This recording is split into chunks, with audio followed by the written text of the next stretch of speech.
Shabbat Shalom.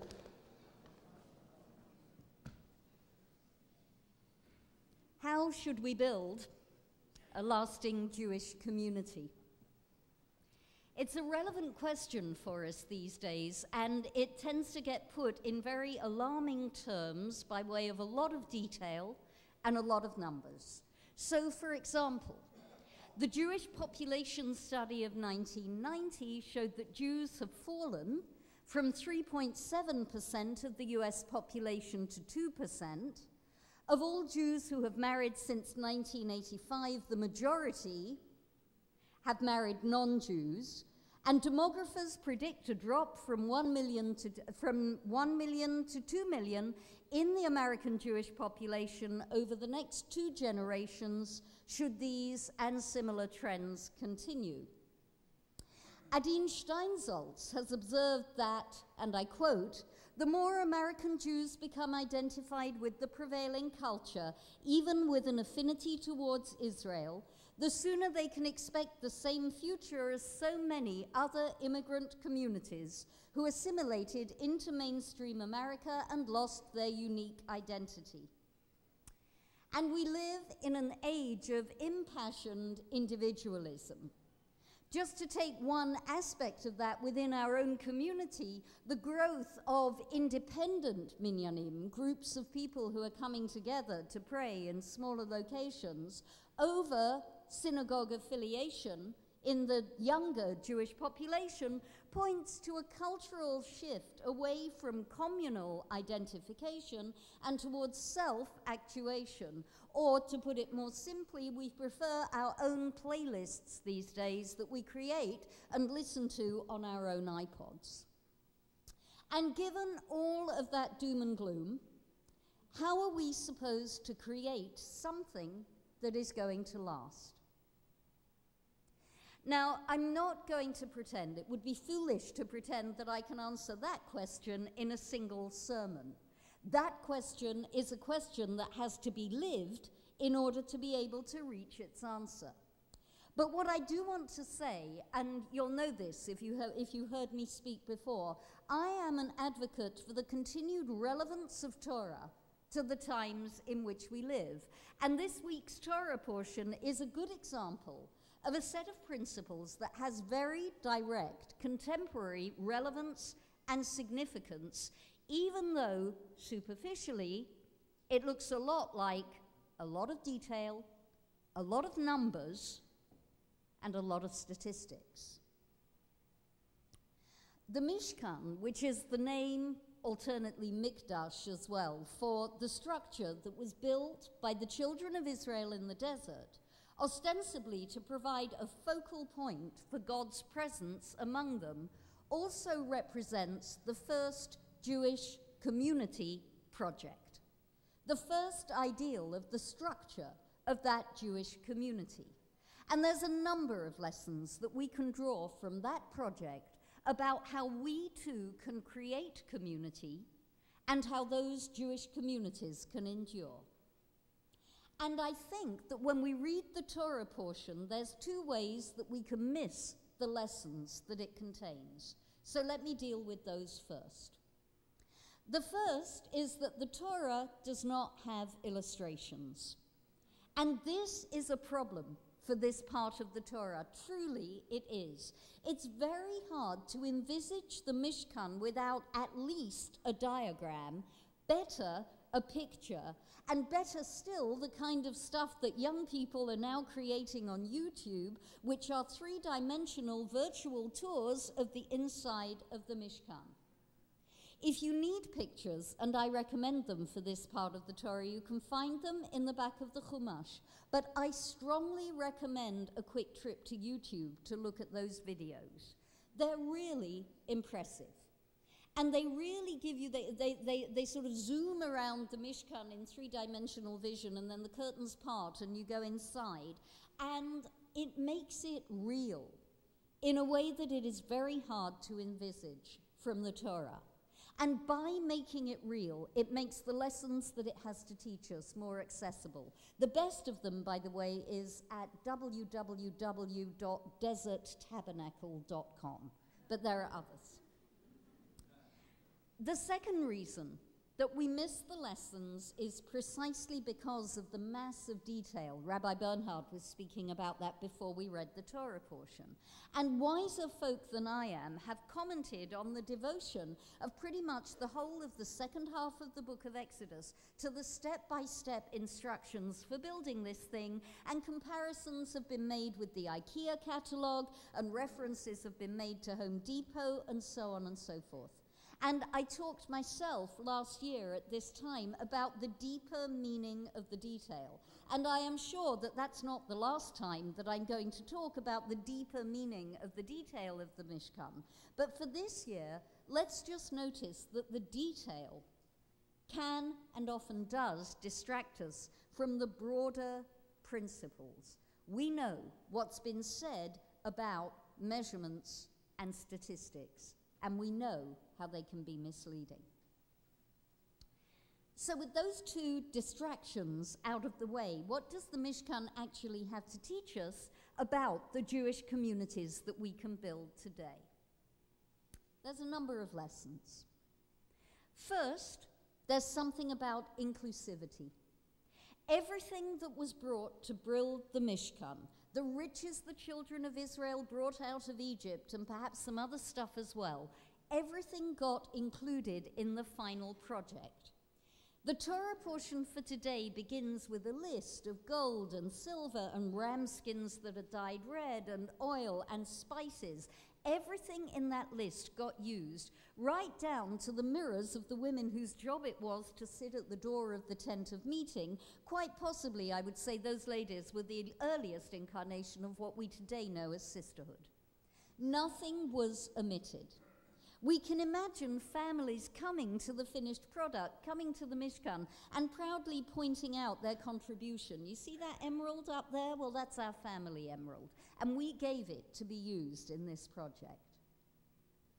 The next lesson is the beauty of the Mishkan. Again, Rabbi Bernhard spoke about that, Carmen, when he was talking to you. And it's very hard for us to envisage, but it must have been absolutely exquisite. All of the good stuff that went in at one end produced a gorgeous result at the other. And this is something like the teaching of my grandmother of blessed memory, who believed from the bottom of her heart that if you open your cupboards in your kitchen and took out the stuff and put it in a bowl and mixed it up together and baked it, a really good cake would come out together, would come out at the other end. And the thing is that it always did. The Mishkan, similarly, must have been stunningly beautiful, truly, inspiringly, aesthetically pleasing. The message here, indeed, is one of inspiration. The Torah is teaching us that beauty in does equal beauty out, and beauty out is going to create, in its turn, more possibility of beauty in. Next, the Mishkan was made up of 3 different spaces: the courtyard, and then within the courtyard, the Kodesh, and within the Kodesh HaKadoshim. And leaving aside for a moment that part of the function of the Mishkan, as the Torah describes it, was also to distinguish between particular groups of people and who could and who couldn't go into certain types of space, because that is a different sermon, we can see the acceptance here that there has to be both variety and flexibility in the way that we build a community. And we're a good example of that here, if I may boast a bit. This morning, as well as this service, there was a meditation minyan. Both of those followed Torah study, the actual lesson from Torah. At other times, we serve our other sub-communities. We have a Tot Shabbat. We have a Shabbat Mishpacha. We have a family service. We have junior congregation. We have a yoga service. And all of that is just what happens on Shabbat morning, leave alone the other 6 days of the week. It seems that the Torah recognizes, as we try to recognize, that sometimes a community is not homogeneous and that different people require different experiences in order to find meaning in their community. The Mishkan was also portable, and this is a lovely paradox that we can very easily miss when we're reading the Torah. All of the detail of the instructions might make us think that we're building something that is intended to stay put, like the temple that Carmen read about in her Haftarah. But no, the Mishkan in its original form is intended, as it were, to be both dismantled and mantled. The instructions for how it is to be carried and the rods that it's to be carried about on are an integral aspect of the blueprint for building the thing in the first place. And there is a deep message here about what is permanent and what looks permanent but really isn't. Structure is necessary, the Torah is teaching. It is. Shelter is important. It is. Beauty is important. Yes, beauty is important too. But we need to be able to take things with us. And a portable structure suggests the possibility of a journey, or an adventure, or a willingness to accept that as circumstances change, we also need to change. That if you want to build something that lasts, it has to be capable of evolution. It can't be stuck in one place.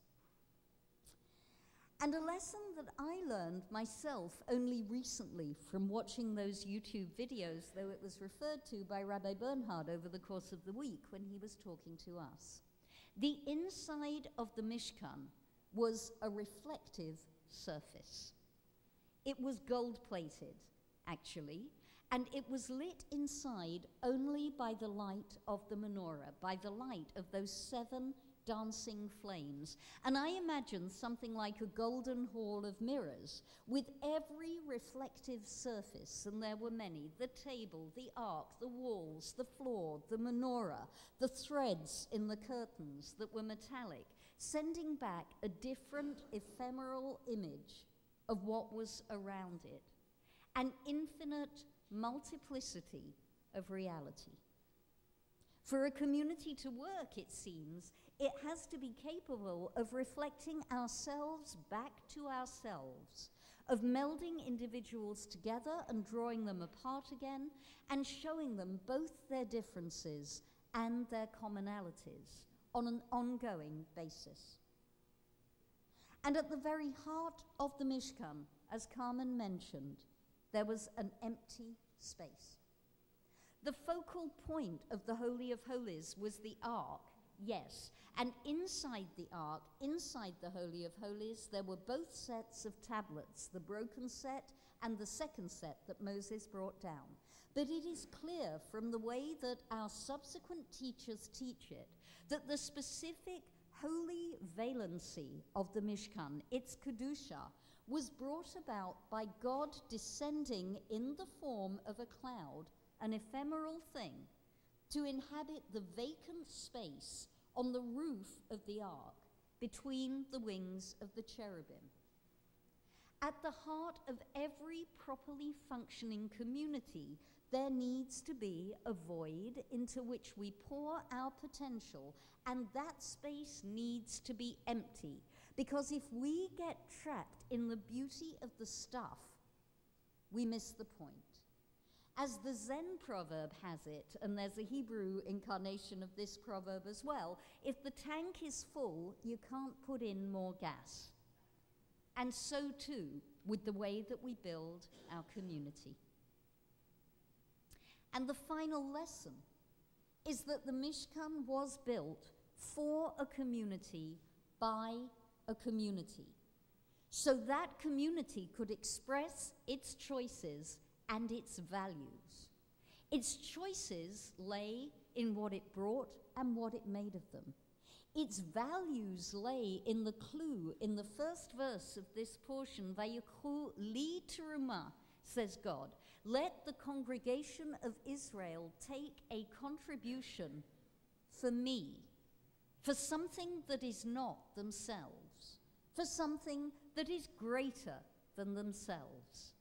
And the Torah teaches us that everybody jumped to do so.